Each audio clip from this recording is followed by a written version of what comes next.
Sa gitna ni Maki Zenin at ni Toji Fushiguro, sino nga ba ang mas malakas? Ang dalawang ito ang may pinakamalakas na physical capabilities sa loob ng Jujutsu Kaisen verse, arguably except sa King of Curses. Sila din ang mga natatanging individual na walang kahit na konting amount ng cursed energy nang dahil sa kanilang heavenly restriction. Nakabaliktara naman itong si Mekamaru na kapalit ng mas madaming amount ng cursed energy na wala naman ang abilidad na gamitin ang kanyang physical na katawan. Nang dahil na rin sa latest chapters ng Jujutsu Kaisen wherein kinalaban nga nitong si Maki Sukuna sa isang 1v1 ay napakaraming nagsasabing kung sakaling buhay pa si Toji ay magagawa din niya ang ginawa ni Maki laban kay Sukuna. Kaya hanggang ngayon ay nangingibabaw pa rin ang tanong na sino nga ba ang mas malakas, si Maki o si Toji? Ang tanong na yan ay sasagutin natin sa video na ito with supporting details and facts na nanggaling na sa lahat ng pangyayari sa loob ng Jujutsu Kaisen. Kung babalikan natin ang chapter 198 matapos ngang talunin itong si Maki ang cursed spirit na Naoya ay idineklara na on equal footing or kamatch na nitong si Maki si Toji Fushiguro. Ano nga ba ang mga skills ni Maki at ni Toji na nagbibigay sa kanila ng upper hand sa pakikipaglaban sa mga sorcerers? Unang-una ay ang kanilang physical capabilities na way beyond any normal human tulad na lamang ng nakita natin sa laban ni Maki at ng cursed spirit na Naoya, wherein nasasabayan niya ang speed ni Naoya na Mach 3 or 3 times the speed of sound. Nang dahil din sa kawalan ng cursed energy ay nagiging undetected sila maging sa mga domain expansions, kaya naman nagawa nitong si Maki na ma-assassinate si Naoya nang hindi nag-aalam. Na nagawa ding ma-utilize at magamit itong si Toji laban kay Gojo as an advantage na dahilan kung bakit nagulat itong si Gojo at nagpanik matapos nga siyang tamaan ng isang hindi inaasahang atake dahil hindi niya naman ito na-detect. Sama na rin dito ang kanilang regenerative capabilities, pero huwag kayong malilito, hindi ito reversed curse technique, ito lamang ay ang normal or natural na regenerative capabilities ng kanilang katawan na dulot ng kanilang heavenly restriction. Tulad na lamang ng kung paano nakakasurvive itong si Maki matapos nga siyang tamaan ng dalawang black flashes nitong si Sukuna at matapos siyang tadtarin ng mga slashes nito. Nakita din natin yung gawin ni Maki matapos siyang makarecover sa napakatinding injuries na tinamo niya sa atake ginawa ng cursed spirit Naoya. Pero nakita din naman natin sa laban ni Toji at nitong si Gojo na meron itong limitasyon dahil matapos ngang butasin ng hollow purple ni Gojo, ang left part ng abdomen nitong si Toji ay hindi naman niya yun nagawang i-regenerate. Ngayon dito na tayo magsisimulang mag-compare. Nabanggit nga sa chapter 198 na on equal footing or magka-match na si Maki at itong si Toji. Then ano sa palagay nyo ang mangyayari ngayong nasa chapter 256 na nga tayo and nakalipas na ang isang buwan sa loob ng Jujutsu Kaisen verse na ang nagsilbing training arc para sa buong Jujutsu Tech at sa lahat ng mga sorcerer na nasa kanilang panig as a preparation bago makipaglaban kay Sukuna at kay Kenjaku. Tama, oo nga, itong si Yuji lang din naman ang ipinakita ng mga panel na nag-a-undergo ng training. Pero naniniwala ba kayo na maging ang iba pang mga sorcerer na si Hakari, si Yuta, si Choso at itong si Maki at ang iba pa ay hindi nag-undergo ng training at nagpa-chill-chill lang? That is very unlikely, especially para kay Yuta at kay Maki. Kaya kung nabanggit sa chapter 198 na on equal footing sila nitong si Toji, kung nagkaroon siya ng growth matapos yun, then ano sa palagay nyo ang status kung pagkukumparahin natin ang dalawa at this point of time? And to make this clear, walang kahit na anong confirmation sa loob ng manga na nagbabanggit at tumutukoy na mas malakas itong si Maki laban kay Toji. Pero at this point, hindi na yun kailangan at common sense na lang kailangan yung gamitin, di ba? Dahil napakalabo naman kung iisipin natin na way back sa chapter 198 ay na-hit na agad nitong si Maki ang kanyang peak at wala na siyang room for growth. Dahil yun lang naman ang natatanging explanation kung sasabihin yung hindi na naging mas malakas si Maki matapos ang time skip.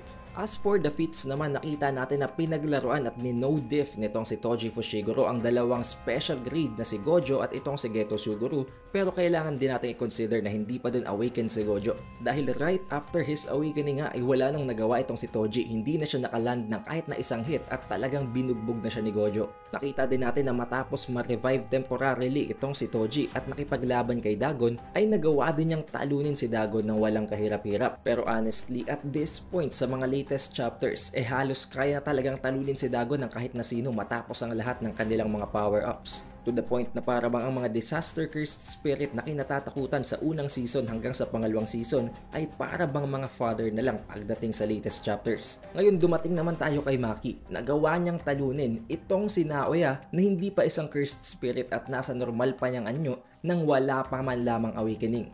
At matapos namang mag-evolve or mag-transform nitong si Naoya sa isang special grade level na cursed spirit ay natalo pa rin niya ito matapos ang kanyang awakening. Now lastly but the very important part, nagawa ni Maki na makipaglaban sa King of Curses na si Ryomen Sukuna 1v1.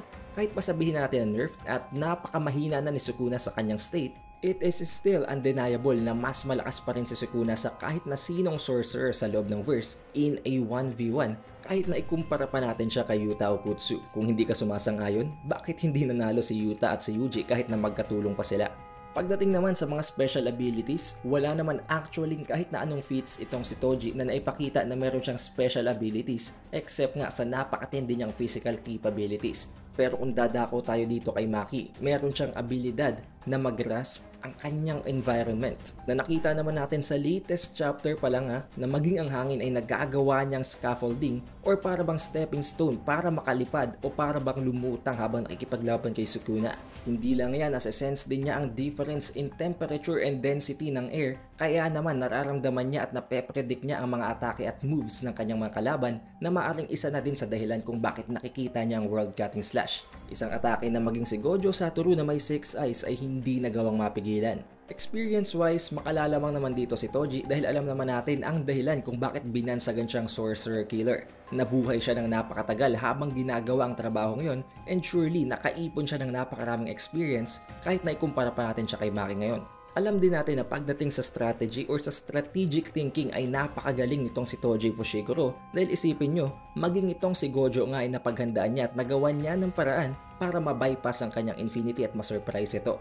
Si Toji Fushiguro ay isang trained assassin na talagang nabubuhay ng napakatagal sa mundo ng pagiging isang sorcerer killer. Makalalamang din itong si Toji kung pag-uusapan natin ang arsenal nila or ang kanilang stacks ng kanilang cursed tools. Dahil as individuals nga na may heavenly restriction, umaasa lamang si Maki at si Toji sa kanilang cursed tool at sa kanilang physical capabilities sa pakikipaglaban. Pareho silang merong Soul Liberation Blade or ang Dragon Bone na mas kilala natin ngayon sa tawag na Soul Split Katana na nagamit nitong si Maki sa pakikipaglaban kay Sukuna at nagamit din naman itong si Toji way back sa Hidden Inventory Arc. But the difference is, mas napakaraming nakatagong cursed tools nitong si Toji Fushiguro and surely sa tinagal-tagal niyang nabubuhay as a sorcerer killer ay mayroon na siyang expertise sa paggamit ng mga tools na ito. Pero kung pag-uusapan natin ang main na weapon nitong si Toji ng Inverted Spear of Heaven, hindi naman actually magkakaroon ng effect yun laban kay Maki dahil wala namang magiging epekto yun kay Maki. Wala namang kahit na anong curse technique na ma-nullify ang ISH or Inverted Spear of Heaven laban kay Maki. Magigilamang itong parabang isang regular sword na magagamit niya para saksakin itong si Maki. Ngayon balikan natin ang tanong, sino nga ba ang mas malakas ngayon? Si Toji or si Maki? For me, there was a time na naging mas malakas itong si Toji kay Maki. There was also a time na naging equal footing sila or naging match lamang sila sa isa't isa. At ngayon sa current timeline or sa latest chapter ng Jujutsu Kaisen ay surely mas malakas na sa kanya si Maki. Kung hindi kayo naniniwala sa argumentong yon, given these facts at lahat ng supporting details na nabanggit natin, balikan lamang ninyo ang chapter 198 ng Jujutsu Kaisen na kung saan ay sinabing magka-match na silang dalawa. Surely nagkaroon na ng growth ngayon si Maki Zenin matapos ang napakaraming chapters na nagdaan at ang time skip.